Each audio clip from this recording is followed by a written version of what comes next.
have for 10 years recommended women do this. And I really deeply regret that now. I see the error in my ways and I now know what I will recommend people do going forward.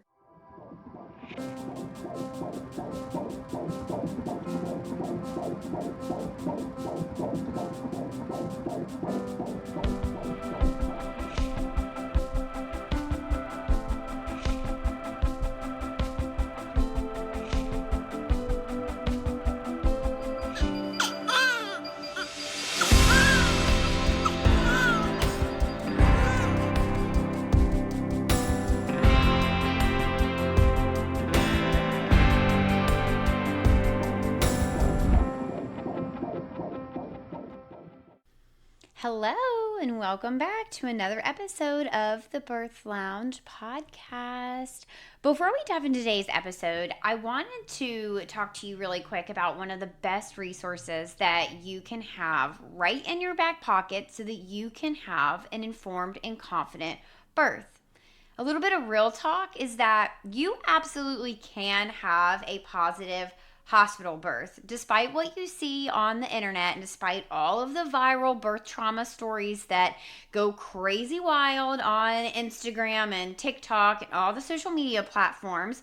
You can have a good, positive, uplifting, empowering, joyful hospital birth, but not if you're walking into the hospital system blind to how the system actually works. And that's actually exactly why I created the Birth Lounge app. It's like having me, hello, in your back pocket, your doula, your evidence-based hype woman, and your birth translator all rolled into one affordable, accessible app. Inside the Birth Lounge app, you're going to find bite-sized videos that teach you exactly how to avoid unnecessary interventions, how to advocate for yourself confidently, but also respectfully. Remember, I want to build this collaborative partnership between you and your care team where you are the decision maker, but you also are not coming to your care team disrespectfully or furthering that divide that we all feel. And I'm going to teach you how you can actually enjoy your birth experience. We're talking step-by-step guidance through every stage of labor. I'm going to teach you my secret sauce to pushing techniques that will not only help reduce your chances of tearing, lessen the time that you push, but also protect your pelvic floor. And inside the app, you're going to find scripts for exactly what you can say to your provider when you're offered something that may not feel aligned to you, or how to ask questions if what's being offered to you makes you feel a little unsure. Plus, there's postpartum prep, partner support guides, and even a section to help you with recovery so that you can thrive after birth, because it doesn't stop once your baby's out, right? And I think my favorite part of providing everybody with an app is that the access is all straight from your phone. You don't have to get on the internet. You don't have to log into a web address. You don't have to keep a book in your purse or listen to an hour-long podcast. It's literally right there in digestible, quick, easy reads, no fluff, no fear tactics, just real evidence-based education, all facts, and it's all linked for you in the app. I legitimately designed this app to give you peace of mind and to help you put together a plan that actually works. I'm doing more than what your typical childbirth education app does. I'm not just teaching you what your options are, which anybody out there on the internet streets, they can do that. What I'm teaching you is not only your options, but how do you actually achieve the birth that you want once you know what your options are? How do you actually say no thank you to a 39-week induction when you have no medical necessity for it and you really are dedicated to spontaneous labor? How do you say I'd rather go with this alternative instead of X, Y, and Z? How do you truly decline Pitocin when there's no real need for it and the hospital system is simply trying to speed up your labor? So whenever you're ready to ditch the fear and you want to walk into labor feeling confident, Download the Birth Lounge app today. It's available everywhere that you download apps, regardless of what kind of phone you have, because birth doesn't have to be traumatic. Not when you know how to navigate it. Visit your respective app store and download the Birth Lounge app today. I cannot wait to see you in there. Hello, and welcome back to another episode of the Birth Lounge podcast. All right, you guys, postpartum. Woof, what a journey, right? I obviously have taken care of postpartum women for a decade now. I felt like I knew what to expect. I felt like I really had a good handle on what postpartum was going to be like. But there was one thing that really, really surprised me that I absolutely hated. And, probably when I say that, you think, the healing of downstairs or the mental load, or maybe just the process of becoming a mom and kind of settling into new routines and a new title and having a new baby around. But for me, those were actually the things I was most prepared for, right? These were the things that I felt like I really had prepared for. I had seen hundreds of women and families go through that experience before. I had really prepared Mr. HeHe, my husband, on what to expect. We had had so many discussions leading up to the birth of our baby about what postpartum was going to be like, what I needed, what he needed, boundaries that we were going to hold, and how we were going to keep our household running. And I made a really grave mistake in that, and I want to talk about that today. When I thought about becoming a new mom, I was prepared for cracked and bleeding nipples. I was prepared for sleep deprivation. I was prepared for the highs and the lows of the emotional turmoil that came along with the hormonal shifts. I was prepared for the physical aspect of recovering from birth. I was prepared for hosting people in our home. Of course, Mr. HeHe and I had decided that we would not let people in our home for the first few days after birth, and we did that, and it was absolutely lovely to just have that time as us as a family of three to kind of settle into our new life with baby Saggy, and it was just so wonderful. But the one thing that I did that I wish that I had not done, and I will not do it in future births, is honor the 5-5-5 rule. Are you familiar with it? Have you ever heard about the 5-5-5 rule? Well, what it means is the days after birth, in the first 15 days after having a baby, you do 5 days in the bed, and you only leave for things like showering, toileting, and walking around to prevent blood clots, but not anything else. Your food is to be brought to you.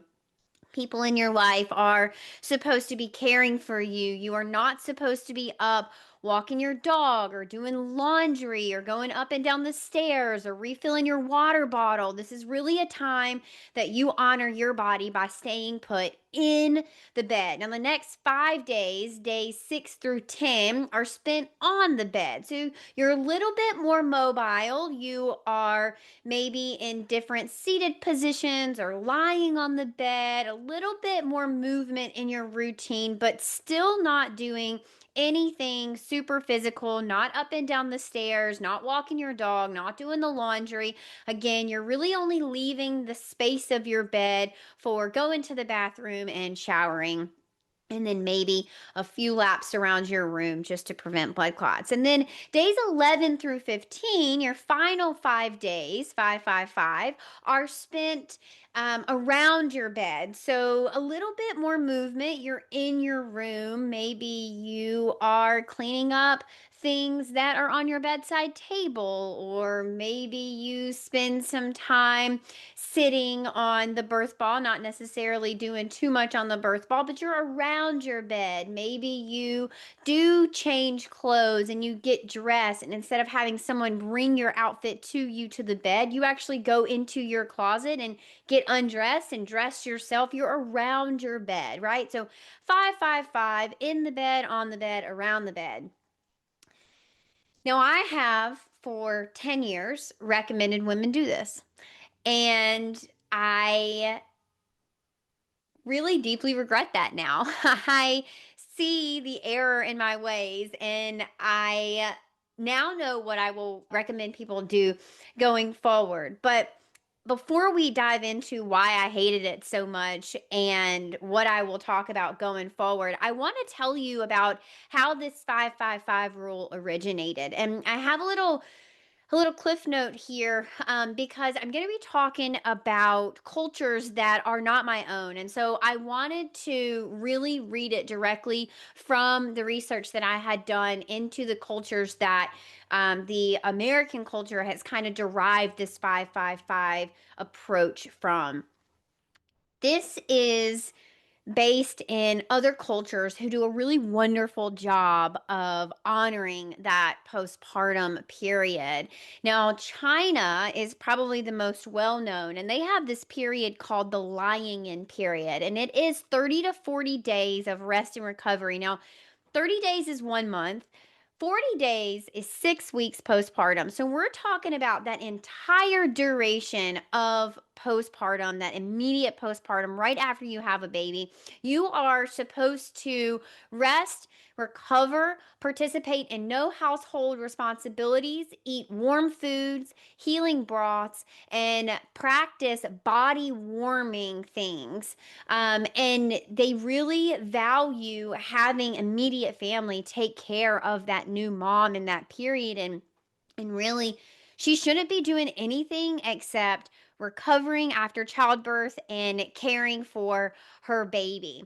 Now, the Latin American culture has something called the La Quarantina, and it's also approximately 40 days of physical rest and abstaining from strenuous activities. Now, they place an emphasis on mother child bonding, breastfeeding, and healing physically from birth. This is a really communal event. The community and this mom's family really comes around to gather around her and support her in this period so that she can spend time healing after birth and caring for her baby and really spending time with her newborn. We see the same thing in India, and they also have what they call postpartum confinement. And again, it's this 30 to 40 days. So you're thinking 4 to 6 weeks after birth. And these moms are supposed to rest. They get massages, people bring them warm foods, and they incorporate a lot of herbal care into this confinement period. Again, focusing on allowing this mom's body to rest and recuperate and really prioritizing that period where mothers and babies can just be. They can just exist. There's no outside pressure. There's no returning to work. There's no household responsibilities. No one is expecting things from this new mom so that she can stay in this nice little newborn bubble and really focus on her new role, her new body, healing from what she just went through, and really bonding with her baby. Now, Korea has something very similar and is structured recovery. Now this one is a little different. The what the internet shared with me was that it often happens in care centers, which is really cool. And we're starting to see these things pop up across the U.S. There's one in California. It's called The Village. It's a postnatal retreat center. There is one in New York. I think there is one maybe in the Carolinas or maybe in Atlanta. They're not common, not in the US at least. There are just a handful of them, but we are starting to see them pop up. And at these retreat centers or these care centers or these postpartum centers, you have meals that are cooked for you, and there is staff that is there to support the new mom, whether that be massage therapists or acupuncturists or mental health counselors, or obviously chefs that make your meals, physical therapists, lactation counselors, anybody that you might need, a newborn specialist, postpartum doulas, people who will help you have a good postpartum experience and can answer your questions and can help you be confident in stepping into this new role. In these postpartum retreat centers in Korea, specifically, now I've transitioned back to speaking about Korea, but they really prioritize maternal rest and that baby care support. So, helping that mother and that baby learn one another. Healing is treated as essential, not indulgent. I kept seeing this idea that this is not a luxury. It is something that is required in the culture in order to set these moms and babies up for a good life, a good postpartum period, a good, strong relationship. And so that when that baby gets older and when that mom starts to really come out of this new postpartum period, they don't have all of the trauma and the baggage and the gaps in care that American families often feel. That is essentially why, for me, I decided to honor the 555 period. I feel like, in America, we have this way that we really just treat the postpartum period very poorly. You are expected to host guests, and because we don't have maternity leave, we return to work so soon. Some women go back to work while they're still bleeding. I mean, that is criminal. That is absolutely unbelievable that we would treat new moms that way. Not only that, but we have no care in postpartum, right? So lactation consultants are often out of pocket. They're not covered by insurance many times. You have to seek out pelvic floor physical therapy on your own. And again, it's out of pocket a lot of times. They're not taking insurance. Insurance isn't covering this stuff. So you've got a lot of gaps in care that then lend mothers to a really strained, I don't want to say awful, but really hard postpartum period. We find that moms have feeding troubles and pelvic floor dysfunction and mental health complications, yet there's no village around them to support them. And so for me, I was really lucky. I have a really amazing mother-in-law and father-in-law, and I have awesome families around me that love me so much, and I have clients that love me so much, and I have an amazing friend group, and my sister and I are very close. And so I was super duper lucky to have people that were able to help me honor this 555 period. I was able to really do the in the bed, on the bed, around the bed period. Now, if you've been following our story, we did have a brief hospital stay with our son from days 3 to 7. So we had a little 5-day period there where we were in the hospital. So that put a tiny little damper on, a little interruption into our 555 period. But outside of that, I was very blessed with a village that truly came together around me to allow me to just be and heal and recover and sit with Saji and just like be his mom. I didn't have to do anything else. And I feel so grateful for that. But what I learned through that is that I actually hated the 555 period. I really did not enjoy it at all. And here is why. Essentially, I needed to move. That's what it comes down to. And I was just hell bent on staying in the bed, on the bed, around the bed, and I wouldn't hear of it any other way. And I just kept thinking, this is what I'm supposed to do. This is what I've been telling women to do for 10 years. I need to honor this. This is what I've always learned was the best thing for postpartum. And despite my husband saying, babe, why don't you get up and move a little bit? Maybe you should get out of the bed a little bit. Maybe we should transition downstairs and just getting you in a new environment, just something new to look at other than our bedroom.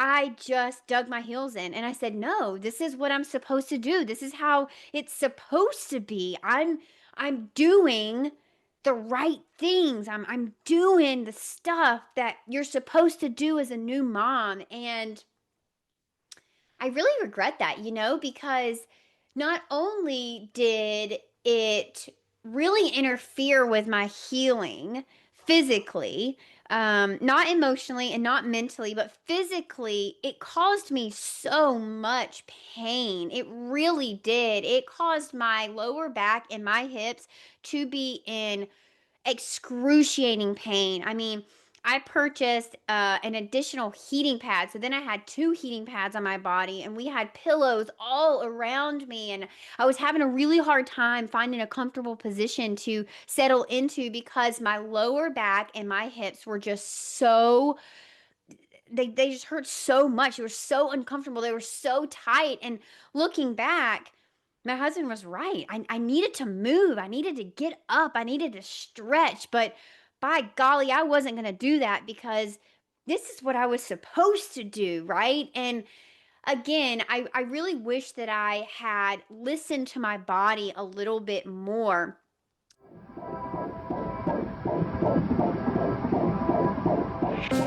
Let me ask you something. Have you gotten your hands on my free download of my non-toxic baby registry list? It's all of the things that I put on my personal baby registry, and I spent hours, like 60 plus hours, exploring, researching, deep diving, rabbit holing into every single thing that went on this baby list. I was really intentional about everything that I put on.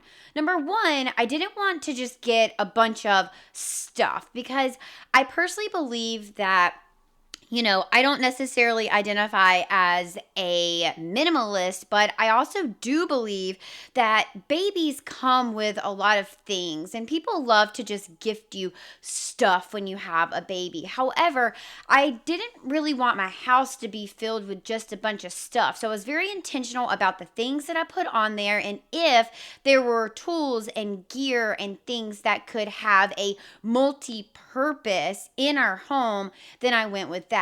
Number two, and probably even more important, is I was incredibly diligent about the toxic load of each product. And that's why it took me so long. That's why I spent 60 plus hours exploring every single product. And when I say every single product, it wasn't just the products that are on there. It was so many brands of that same product. So I'm talking car seats, strollers, bottles, bottle washers, swaddles, sheets, baby washcloths, baby baths, all the things that you need or that make life easier when you have a baby. But I didn't want a lot of forever chemicals and microplastics. And if you don't know anything about silicone, the US standard of silicone doesn't even meet the silicone requirements for pig troughs in Europe. Yeah, you heard me right. I'll say it one more time because it's absolutely sickening. The silicone that we use in the US that passes US standard does not even pass the standards to be used for farm animal feeding troughs in Europe.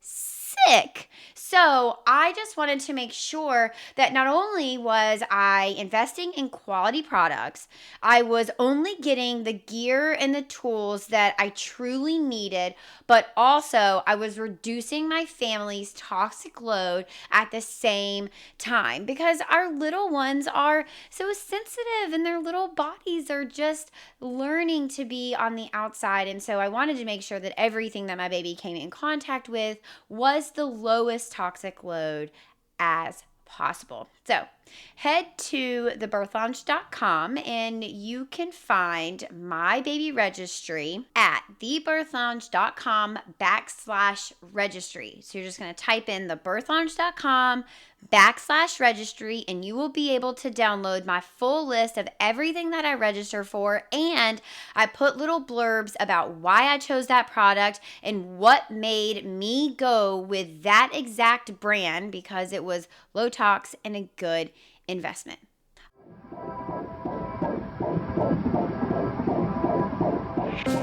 In terms of delaying my healing, now, in addition to the pain that I was in, I actually had a lot longer period of bleeding that I feel like if I had been a little bit more mobile, it would not have been like that. And I'll give you two examples. So when my midwife came at my 1 week appointment, I told her, like, oh my gosh, I am feeling great. My bleeding has really kind of slowed a lot. And she said, awesome. And then at the 2 week period, I was like, yeah, my bleeding is like so minimal. And she was like, that is great. And leading up to getting pregnant, I always had really light periods. My cycle is 28 to 30 days, very predictable. I would bleed for 3 to 4 days, never a very heavy flow. And so it all made sense to us that maybe I would just not have a lot of postpartum bleeding.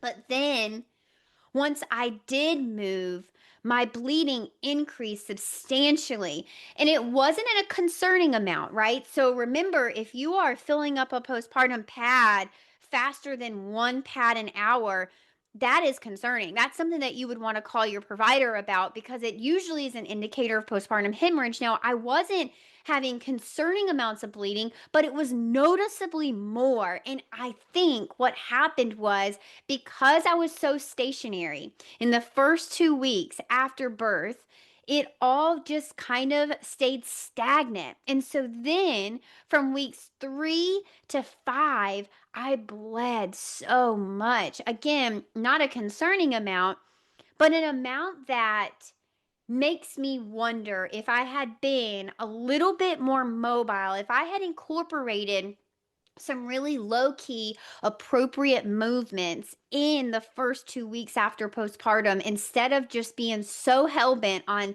following the 555, would my bleeding have subsided a little bit earlier? My intuition says yes.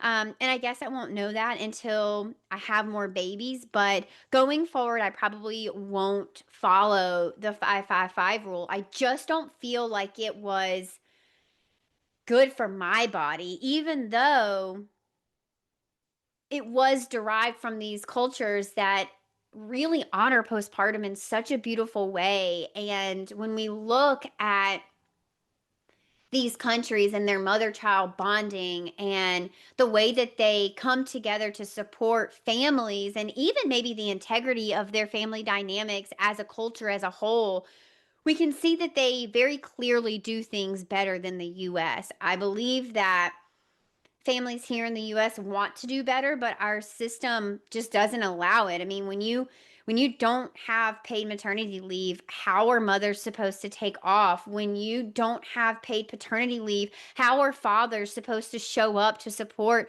their wives and their new babies? When you have families that don't live close to one another, how are grandparents supposed to show up and constantly be that village for 4 to 6 weeks after birth? It just doesn't work when we don't have a system in place to support our mothers. And then deeper than that, we don't have the support within the system. So our lactation counselors and our PFPTs and our mental health counselors, all of these things are inaccessible for so many people, whether that be through insurance or not being able to afford it out of pocket because our economy is so bad and things are so expensive, or whether that just be regional, where maybe you live in an area and your closest lactation counselor is an hour away, or you may not even have a PFPT at all in your area. We just don't have a system in our country, unfortunately, that is set up to properly support a true lying in period like the cultures that I previously mentioned. And I feel very sad when I think about that. But going forward, I know what I will do a little differently. What I am going to do instead is a modified version of the 555. I'm absolutely going to honor that period of resting and recovering and being in bed, but I'm not going to hold fast to the hard number. So if on day 3 I feel like I need to move and maybe I'm starting to get a little achy or my hips are starting to feel a little tight, I'm going to get up and move. Maybe on day 5, I'm not ready to move, and it won't be until day 6, 7, 8 that I feel okay getting out and moving a little bit.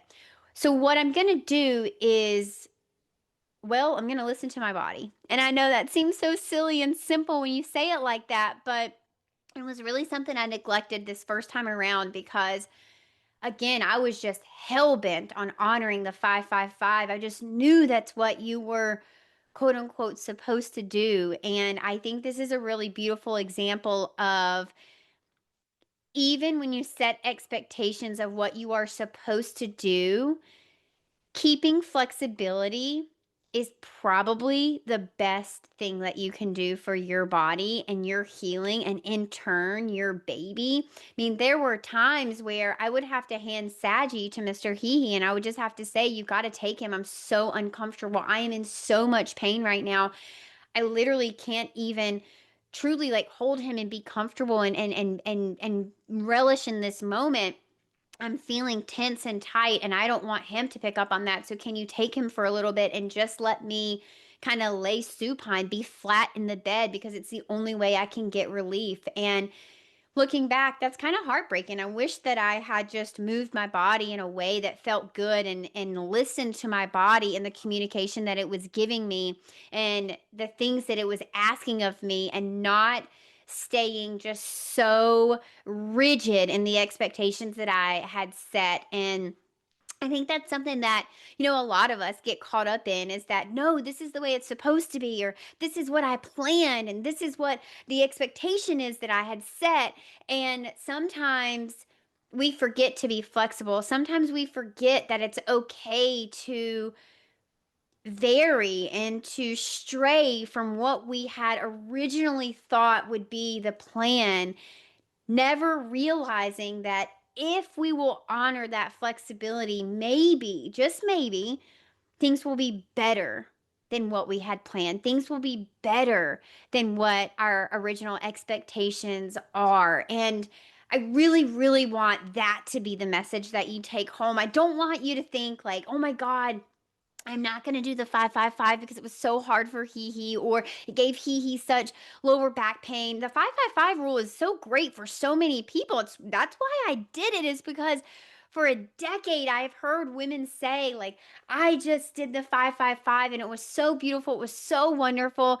It was everything. I mean, it just allowed me to bond with my baby." And I want you to take away the message that you can set these expectations and to set up a system that will honor that for you. But in that, also honor being flexible, also recognize your body might need something different than the cookie cutter 555. You might need less time in the bed, but longer time around the bed. You might need more time in the bed and totally skip the on the bed part and go straight to around the bed. And then, days 12 through 15, you do go downstairs, or maybe you do a light walk down your street and back. And I'm not talking about, a couple of miles. I'm not talking about going around the block. I'm talking about a short walk right down the street and then back, because too much physical exercise can obviously cause complications. You might get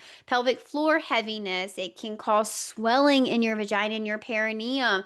You obviously don't want to be doing too much strenuous stuff if you have stitches as well, if you've had any sort of blood sugar or blood pressure problem. And then obviously we are always worried about bleeding when we're doing too much physical stuff. So if you do take a walk and you come back and your bleeding is a concerning amount, filling that pad more than an hour, faster than an hour, that is an indicator that you did too much. right? You did too much. So give your provider a call, give them the rundown about what you did, and see if they too are concerned and if you need to be seen. But otherwise, just take it easy.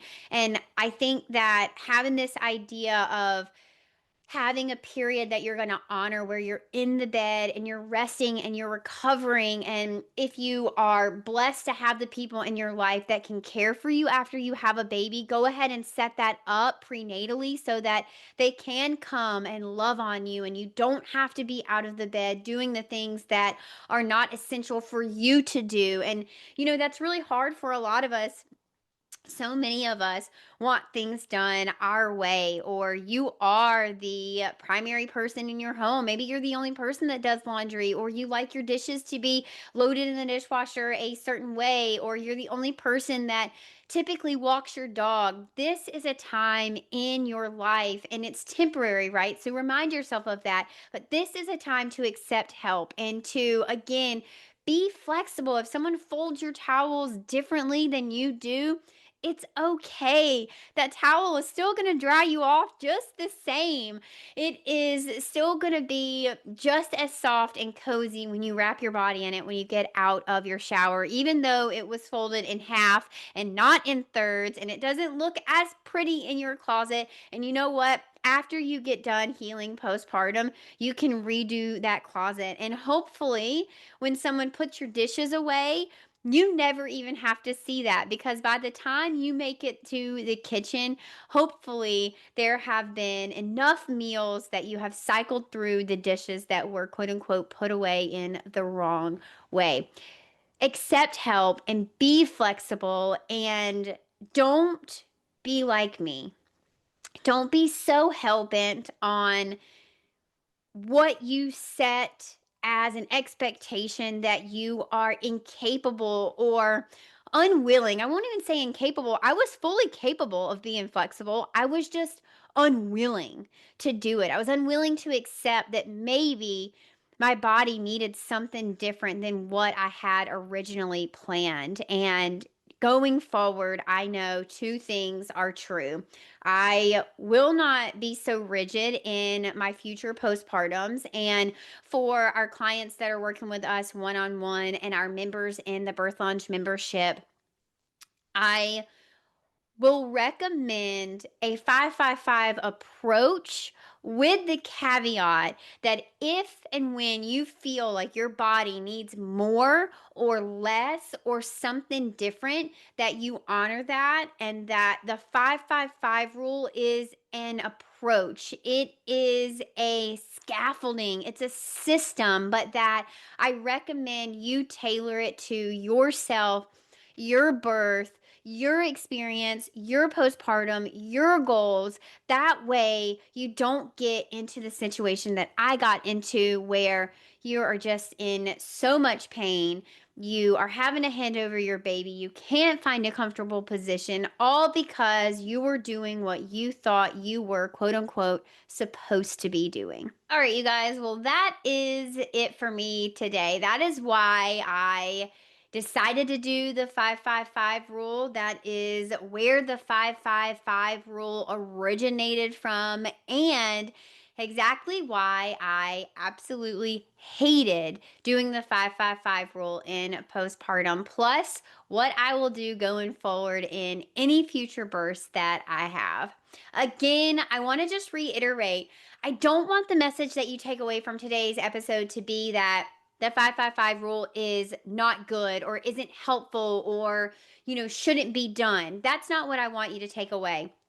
I want you to really take away the idea that set expectations of how you're going to honor your body and rest and recuperate and recover and heal and spend time bonding with your baby. Set up things in your house. Gather the people in your life that can come and care for you. But within that, when you're in that period, if you find that you need something different, be amenable to that. Be flexible and help give your body the things that it is asking of you, because I didn't do that and it is one of my biggest regrets.